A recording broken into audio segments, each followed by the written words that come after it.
Hello, Melissa. Oh, Jamie, it's been so long. It's been so long. This is the Frogs War podcast, and that's a familiar sound for all of you listening with your ears. Welcome back after a far too long hiatus. To quote Sam Ellinger post Sugar Bowl, Melissa, we're back. And much like Sam Ellinger in a meaningful game, we had to have a trial run too. It's true. I fumbled on the yeah. goal line, and my audio didn't record. So this is actually take two of the first Frogs War episode Yeah. in quite some time.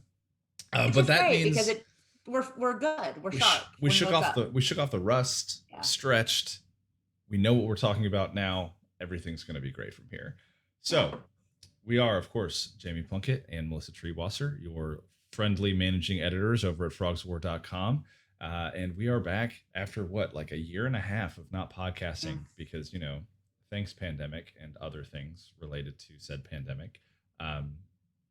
But this is not an impromptu thing because realignment news broke this week. This was a planned resurrection of your beloved podcast. So here we are.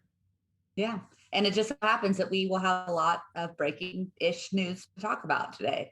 The podcast gods knew that we were going to need content for this first time back.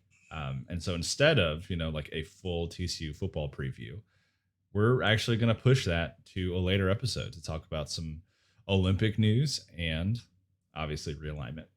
But before we get into either of those things, Melissa, I think it would behoove us to look into the past just a little bit and talk about the year that it has been for TCU athletics up until this point, including last football season and obviously all of the spring sports that have had some significant success.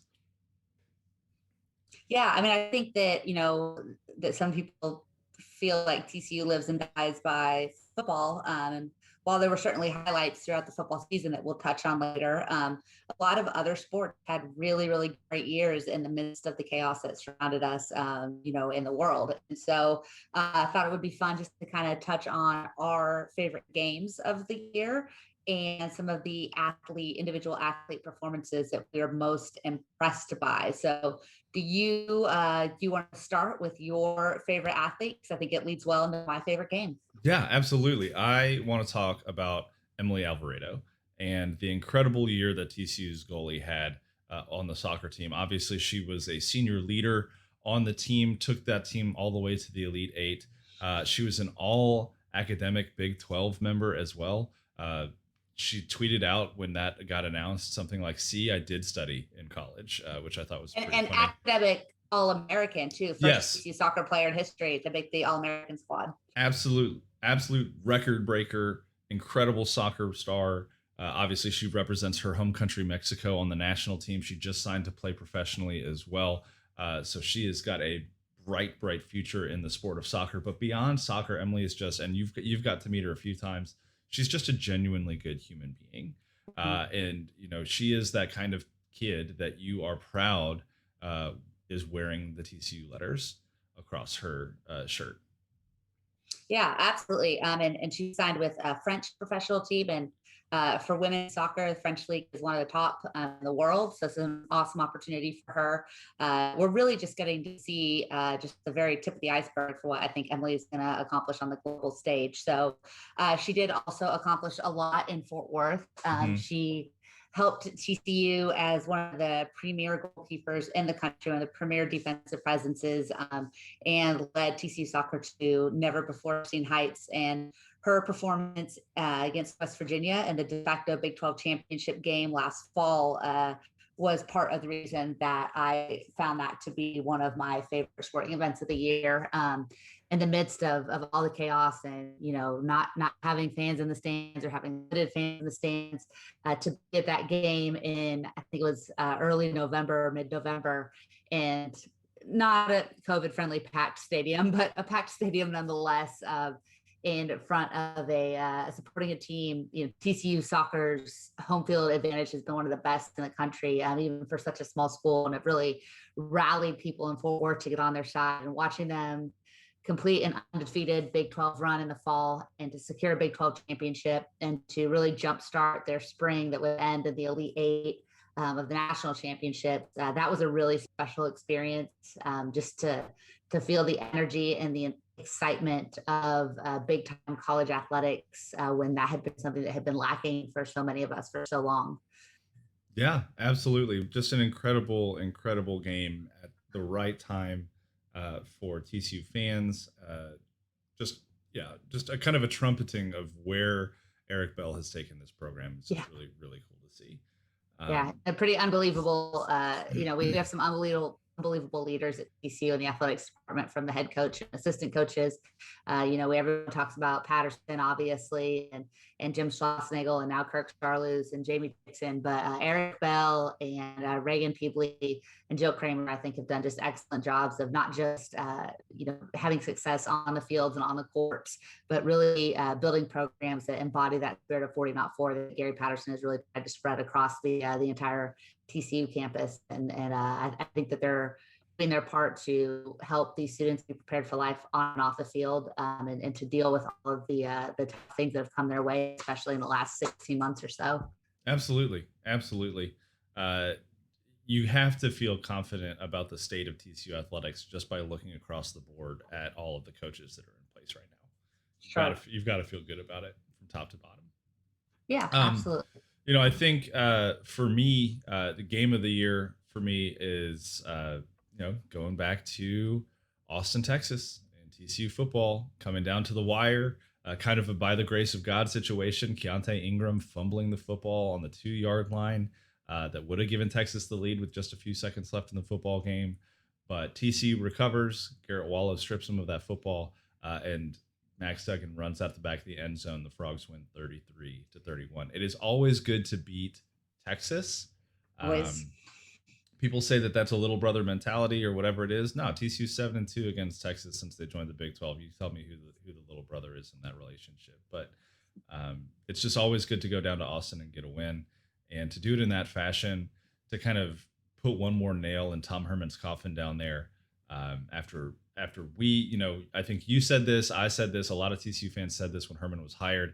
His resume looked a lot like Charlie Strong's, and his time at Texas ended a lot like Charlie's did as well. And Steve a lot of Sarkisian's isn't much different, but we'll let them figure that out on their own, Melissa. We'll let them figure that out on their own. That was it's hard to say that wasn't the single stupidest football game I've ever been in attendance for. Yeah. I mean, just the 14 penalties in the first quarter, ending on a called safety, but still a weirdly executed safety. Just a really stupid way for TCU to hang another L down on the Longhorns. And I loved every second of it. Weirdly executed is the perfect phrase to define TCU football in 2020. Yeah. So true. Yeah, that's exactly right. But speaking of TCU football, why don't you go ahead and tell us who your kind of featured athlete was for TCU? Yeah, it's there were a lot of great players. I think of women's basketball and Lauren Hurd and Michelle Berry and the leadership that they showed, and obviously Emily and Yasmin Ryan over in soccer and baseball. We could talk about the leadership of Zach Humphreys or the future stardom of Braden Taylor, but there are a few Mount Rushmore human beings for guys I've gotten to cover TCU football, and Trayvon Merrick is right up there near the top. Just an incredible player, just racked up awards, won the Jim Thorpe, second-round draft pick by the Raiders, but just really an everything human being too. Just an amazing young guy, and from the first time that I ever interacted with him after the Purdue game, when he came out of the old makeshift locker room and gave his first ever media interview and just had this massive smile on his face. That smile was there, win or lose. I mean, just always all grace and class and willing to talk to anybody and give people time, and an amazing representative of TCU both on and off the field, and a guy who I think is going to make us really, really proud as a professional athlete as well. So Trayvon Merrick earned it on the field, earned it off the field, and is somebody that we're going to be really glad to have supporting TCU for decades to come. Absolutely. Trayvon Merrick has been added to my list of TCU athletes who were drafted one spot before my Dallas team in that sport drafted. Um, so he and Desmond Bain are now on that list together. It is a very short and incredibly disheartening list that I've started to compile. So Just shout here's out. a thought. Yeah, don't tie yourself too closely to any team that makes its residence in Dallas or Arlington. Just That ship has long since sailed. yeah. I have no choice at this point. I have tried to disassociate, and it has gone poorly. So we're Hey, just you got stuck. Pro Wells and Shawo. Maybe have a chance at making a roster in Dallas I slash think Arlington. I think So Shawo got released. oh, did he really? Yeah. Well, and Pro Wells is in Cincy. Ardarius Lynn, right? Artavius Lynn. Artavius Lynn. Yeah. I'm mixing up. It's way past my bedtime. Look, this is take two. We're doing great for take two. I think I would be remiss though if I didn't mention at least two more student athletes who have stood out to me in the last year. The first of which is Braden Taylor, the consensus freshman All-American third baseman for the Horned Frog baseball team, who just had an outstanding first year in the purple and white, and has already kind of made a name for himself on the national level. Kendall Rogers has raved about him multiple times over at D1 Baseball. He obviously received a ton of freshman All-American awards. He's a consensus All-American, a freshman All-American, and just an outstanding kid, outstanding student athlete. So shout out to Braden Taylor for his year. And it's not easy to come into a TCU baseball program and then take an older guy's starting job, and to do so and to perform incredibly well. And to just bond with the rest of the team like he has done. It's been really fun to see. And then another guy that I think needs a ton of credit for not just what he did on the field, or not even really for anything that he did on the field, mostly for what he did off the field, is Kelton Hollins.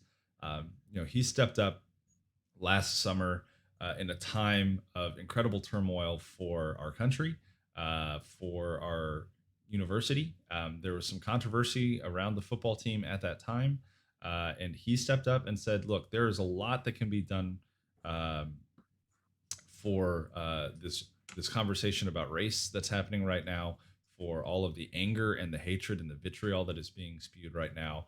And I want to be the leader that TCU needs to move this conversation forward and to start repairing relationships. And he did that in such a graceful way and in such a strong and wise way. For a 22-year-old guy to step up into that leadership role is really impressive. So I feel like anytime we're talking about impressive student athletes from here on out, we need to be talking about Kelton as well.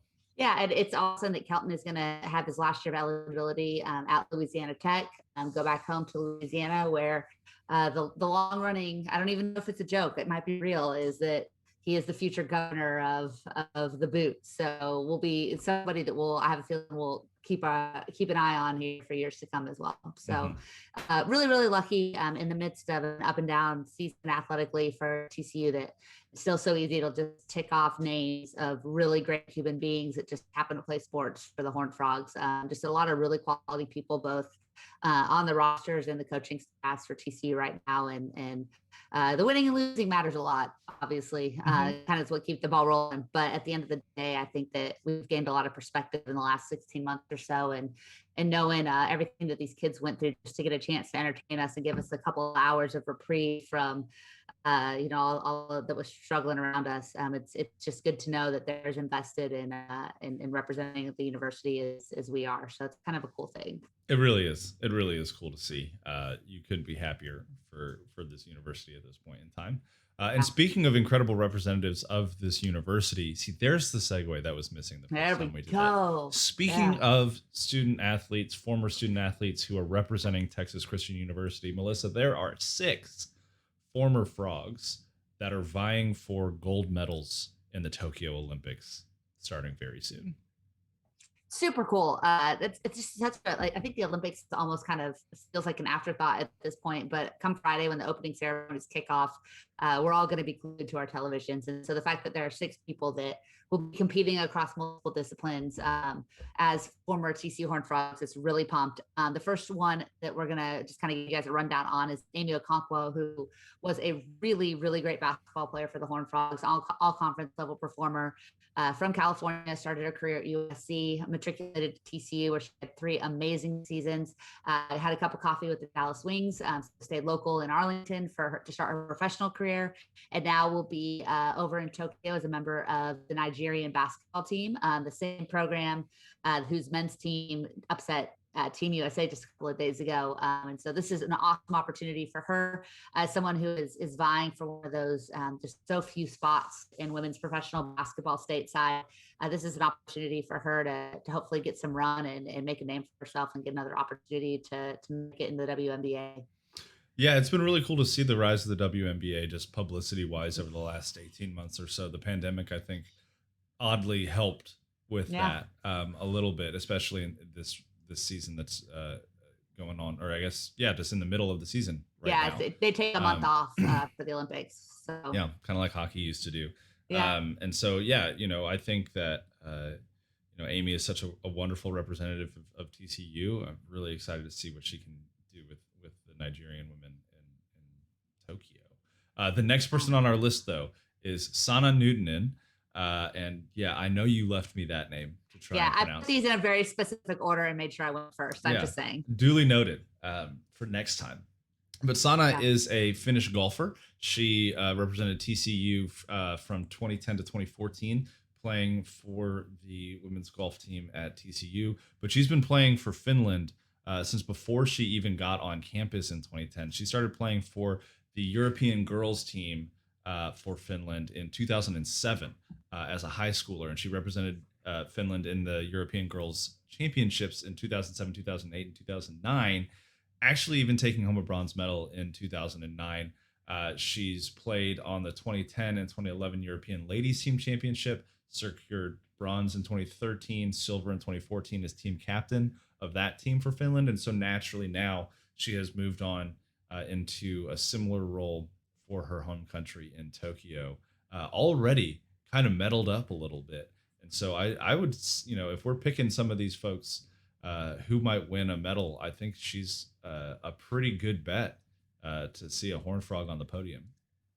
It would be really awesome to see her get up there. Another TCU athlete is kind of in a unique position in that he never really officially competed for TCU, and he's competing in the Olympics in a sport that will be showcased for the very first time, and that is Tom Scott, proud TCU alumni, native of Richardson, Texas, graduate of Jesuit College Prep in Dallas. He will be competing in karate. The first time we will see karate at the Olympic Games. So this is a 10-time U.S. Open champion, a 15-time national champion, 6-time Pan American champion, and a proud brother of Pi Kappa Phi at TCU. So, which I just know needles you just a little bit. So, a little bit.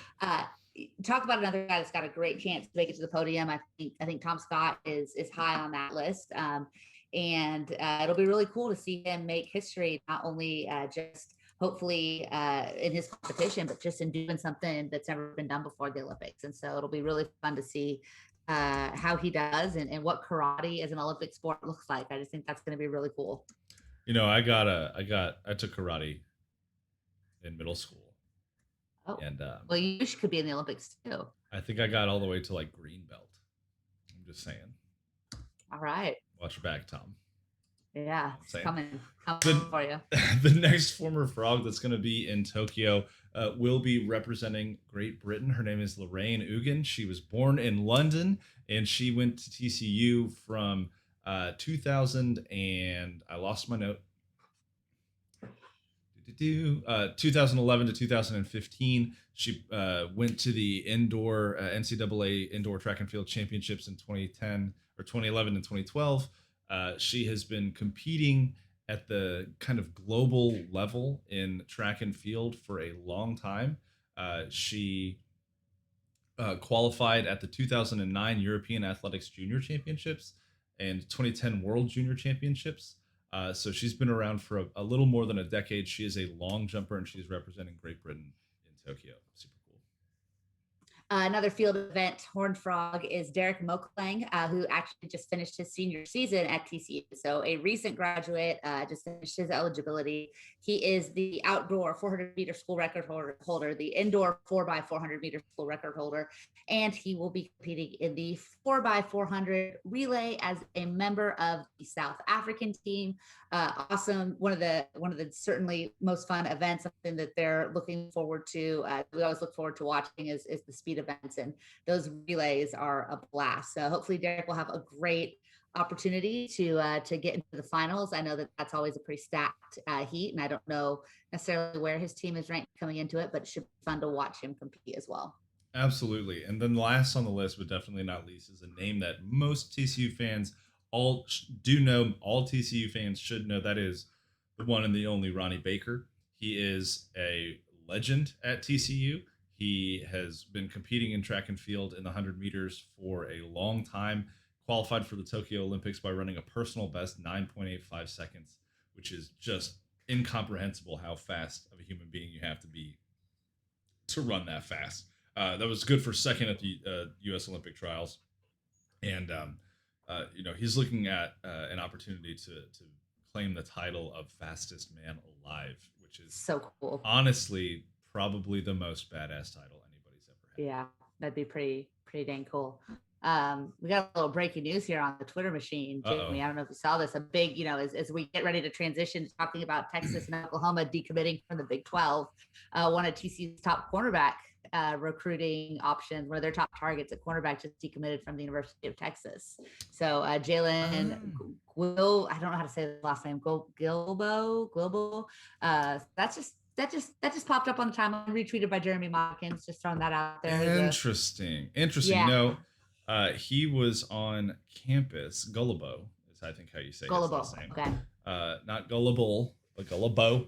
He was on campus back in June, I believe, and really enjoyed his visit to TCU. And top 100 player. Be a pretty tough L for new head coach Steve Sarkisian to take out of the gate, but it is what it is, as they say. Yeah, be a nice dub for the Horned Frogs if they could. I mean, you're talking like this dude's elite. So like as cornerback would be Jeff Gladney type, but maybe even a little bit bigger. So something to keep in mind. Just a little bit of information. Would be a real bummer to see him end up in purple and white. Real bummer. So this transitions us into the big topic of the day, and that is what feels like the impending departure from the Big 12 and the dissolution of the Longhorn Network. Is the University of Texas, University of Oklahoma are in talks in the early stages. They're paying for dinner and hoping that they have one too many drinks at the bar as they try to convince the SEC to take on Texas's dying carcass and Oklahoma's just outside of national championship caliber talent into the SEC, where they will make a lot of money and probably not change their fortunes on the field all that much. Probably not. You talk about the way that this is shaping up. I think it's more of a when than an if Texas and Oklahoma end up in the SEC. You've got to credit Texas A&M for kind of carving this path for the Longhorns to follow, to be mediocre and make more money. It's everybody's dream, right? A&M has perfected it for centuries now. And here Texas is saying, you know what, that seems kind of nice. Maybe we'll do it the A&M way for once. What a good idea. All of this goading is in an attempt to reverse psychology the University of Texas into not going to the SEC. Probably shouldn't have said that part, the quiet part, out loud, but here we are.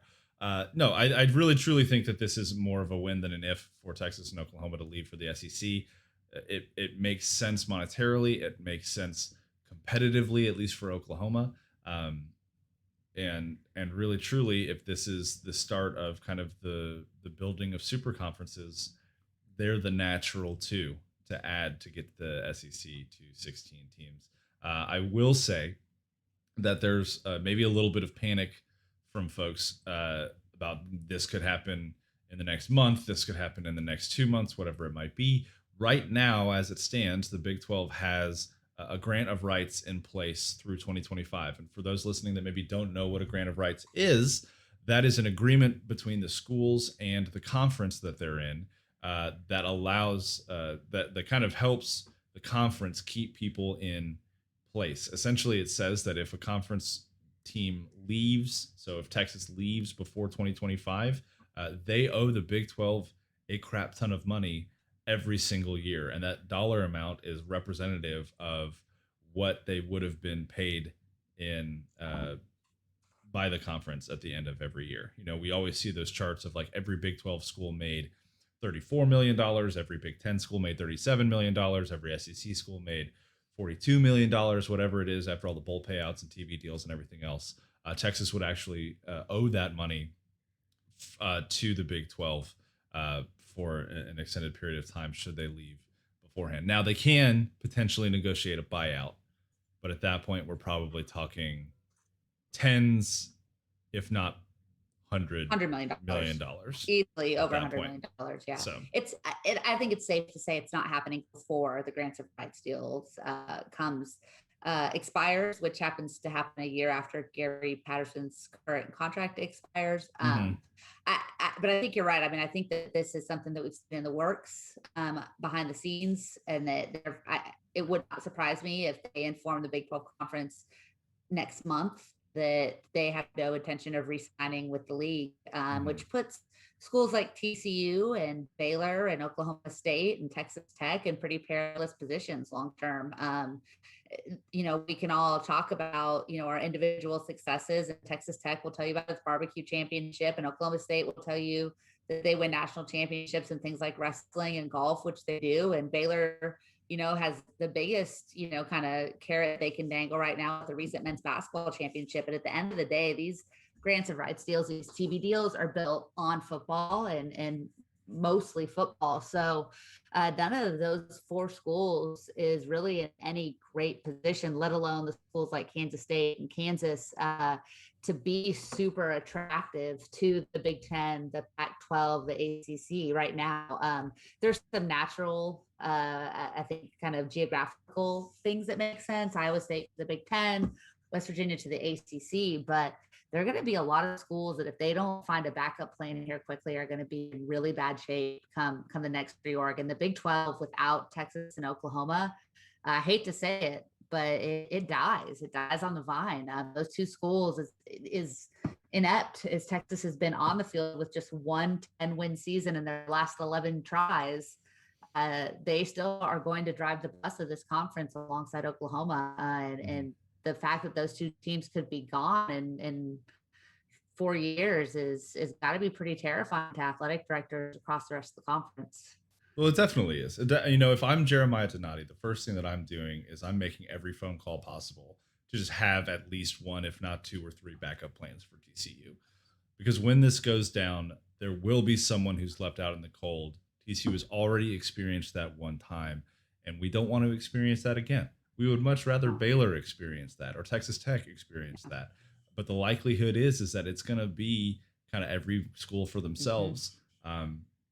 And so you've And got to, Richards is not walking through that door. and Baylor Richards is Bears. not coming through that door for you, Baylor. So just, you know, chill with all of that. But you know, Melissa, I do want to ask you this: if you had if someone came to you, Mark Emmert, let's say, came to you, or Bob Bowlesby came to you and said, Melissa, you can pick four schools, and it will save the Big 12 once Texas and Oklahoma leave. Who would those realistically?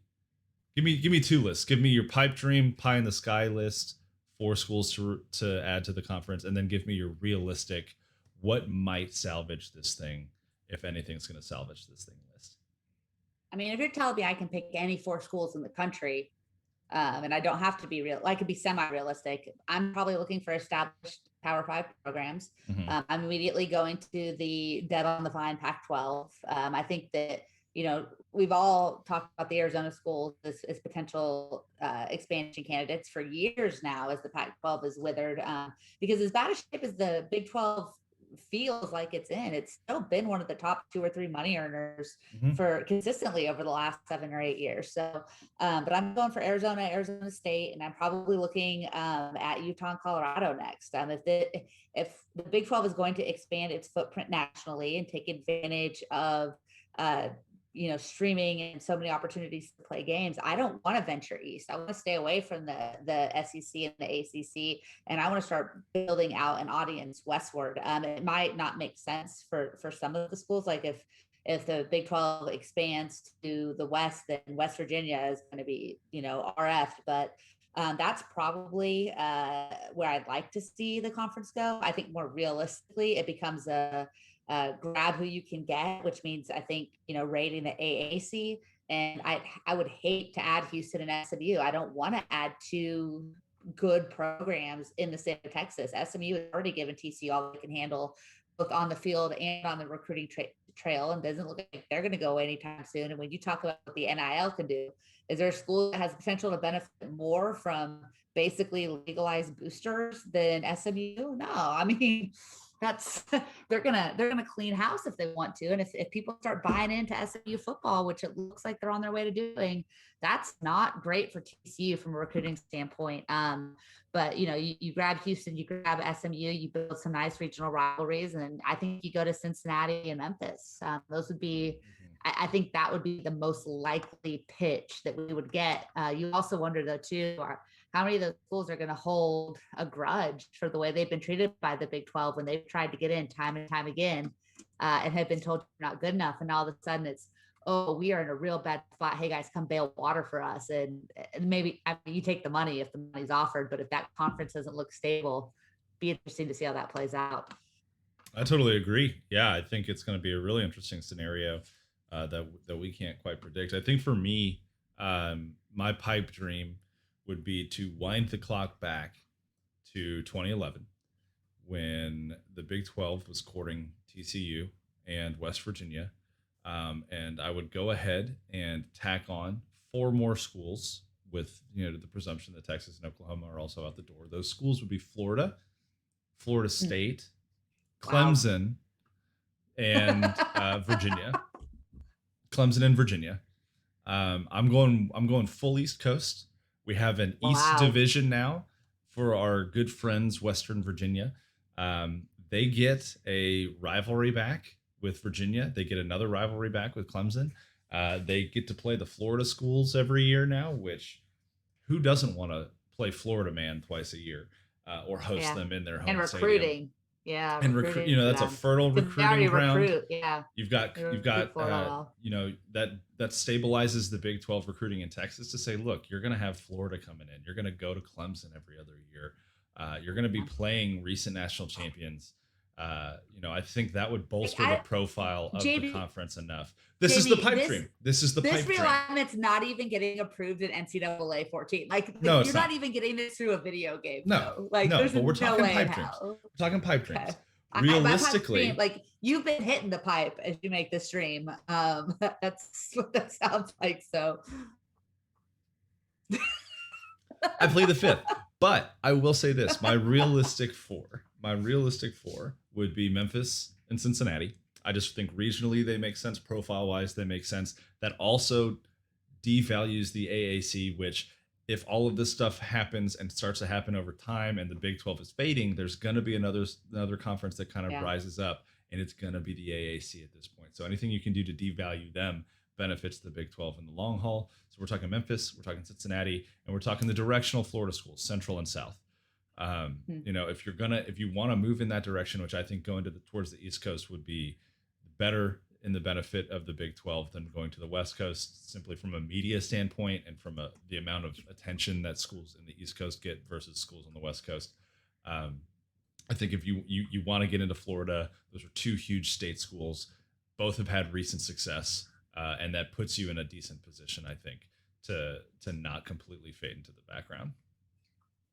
I mean, I think that we're going to have 2-ish years probably to talk about where this ends up, but I think in the immediate future, when this becomes official, if you're a TCU fan, if you're Baylor fan, first of all, if you're a Baylor fan, I have so many questions for you. But if you're a fan of one of these beyond a second tier compared to Oklahoma and Texas, when it comes to just how you're viewed financially and nationally, that this becomes a highly concerning event. And if you're TCU, who has been hurt before, and just recently, after decades of toiling, made it to the big table right ahead of a 12-team expansion, that's got to feel like a big giant punch in the gut. And for those people that are well aware that Chris Del Conte is pulling the strings and orchestrating this thing behind the scenes, he's going to take the meeting with his protege,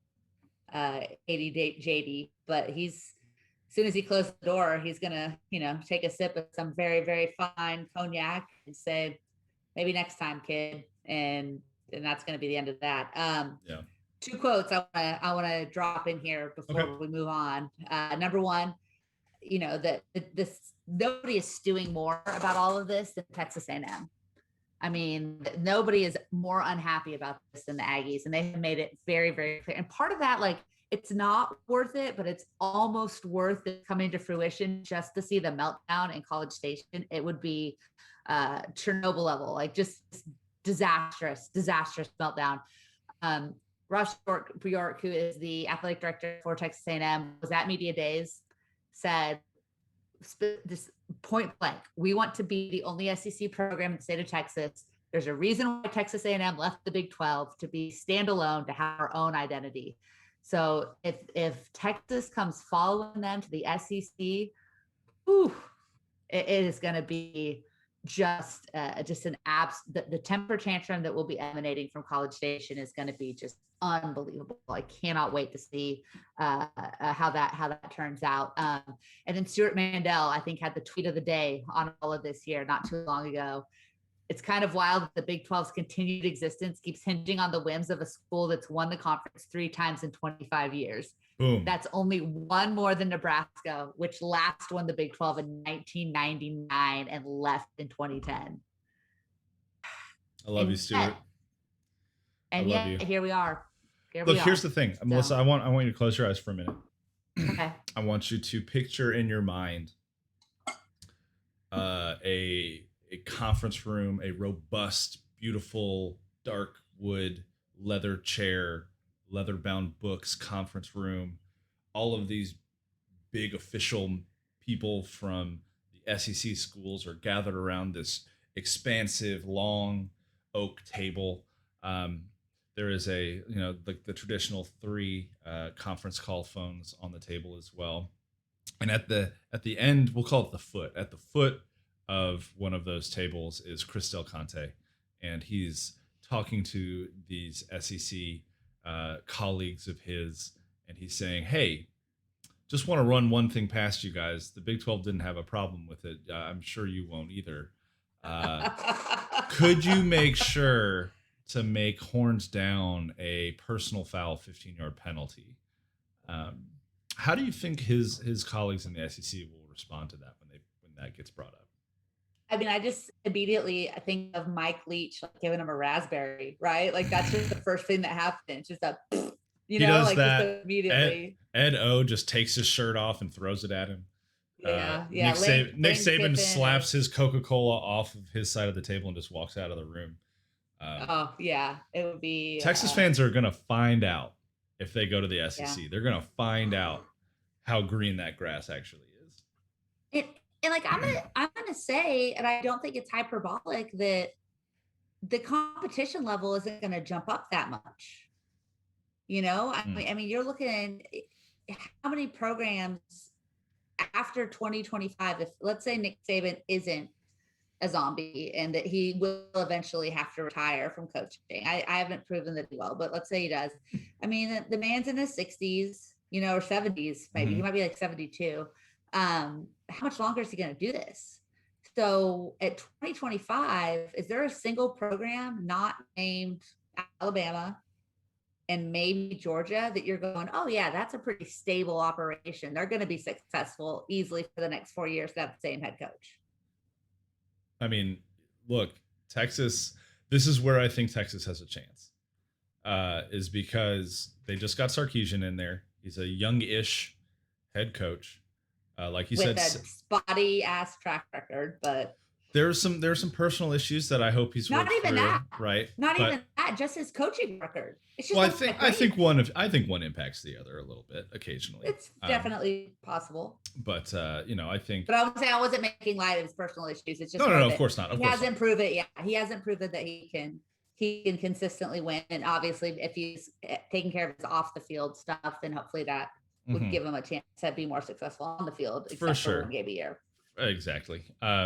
Maybe 2 if they have to play A&M every year, because just right now, state of the program wise, I think A&M would kick their ass. But I think if you follow kind of the same track that A&M was on, where they took their lumps really early, they got that they just essentially money whipped the head coach into coming and being their head coach. And we've seen the dividends pay off in the last 18 months of Jimbo Fisher, from a recruiting standpoint, from a ranking standpoint, from an on-field performance standpoint. They are improving. But even we've got to see it in a normal year, though. And I don't want to you can move and mold the 2020 however you want it, but you're still talking about a team that got to 10 wins, finished 5th in a year where there were very, very few elite teams. This is true, and COVID obviously had a huge impact. I don't want to get too far down the A&M rabbit hole here, but what I am saying is there is a blueprint for how a team can grow and find a little bit of success in a very competitive league. And if anybody has the money to be able to follow that blueprint, it's Texas. I think if Oklahoma jumps in there, they're going to be competing for at least appearances in title games pretty quickly. I don't think there's any question that they would be one of the top 3 or 4 schools in the SEC right out of the gate. Yeah, absolutely. It's them, Alabama, and Georgia. You throw Florida in the mix there. LSU rising up every now and then. Maybe. But LSU's got some problems. LSU's not in a great they're not on or off the field. Financially, morally, ethically, all of it. They're kind of in the dumpster right now. But yeah, I think Texas sees a path forward for the university in that direction. And they just can't sit back and watch A&M take all the 5-star talent, out recruit them across the board, have success, get the money. The jealousy between these two programs is untenable. One does not get to have what the other one does not, and so it's going to be really interesting to see how this develops. But this is 100% of one sibling seeing the other sibling get something really cool for Christmas and wondering when theirs is coming. That's just reeks of that. Yeah, I totally agree. We'll see how it all plays out in the next couple months as far as Texas and Oklahoma goes. We'll see how it plays out in the next couple years. Obviously, there will be more Frogs of War podcasts on this topic as we kind of as more news breaks around this stuff. But let's get to some Twitter questions before we wrap up this episode, because we got a couple pretty good ones here. We already kind of talked about this one, but Lawhorn asks, assuming OU and Texas leave the Big 12, who would be the best additions to the conference? Yeah, I think we pretty well covered that, but I'll stand by. I'd really like to see the 2 Arizona schools, Colorado and Utah. It'd be really, really fun to reignite that rivalry with Utah, I think. Yeah. If we're talking about bringing Colorado back, let's go ahead and talk about bringing Nebraska back. I would love to see Nebraska come back. Be in the big again. Trevor Pepper asks, would TCU be better off playing in the Pac-12 or the Big Ten? Yeah, I'm voting for the Pac-12 no matter what. But when you look at the academic structure of both conferences, I don't know that TCU qualifies necessarily for either. I think that they have a better argument for getting in the Pac-12 because any conference that employs Arizona State, you could talk about elite academics all you want, but we know exactly what we're doing when we get in with Arizona State. So let's not act like the Sun Devils they're not there for long, but they're there for a good time while they're there. I've learned a lot of things the Arizona State way. I'll just say that. Yeah, which is great. Love it. It can be highly educational. Yeah, highly educational. Yeah, look at James Harden. True. Or maybe don't. He has a fantastic beard. he has a Yeah. fantastic beard. As much as I dislike the guy, his beard game is on point. I think while your argument about academics is pretty on the nose there about the Pac-12, I think I'd rather see TCU in the Big Ten, simply because I think the competitive integrity of that conference is more intact than the Pac-12 is right now.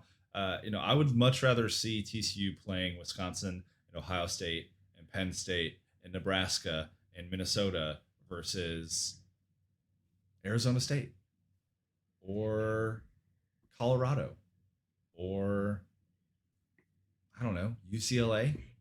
Cal just doesn't really do it. Cal sounds you like don't a want to play in great. the Rose Bowl?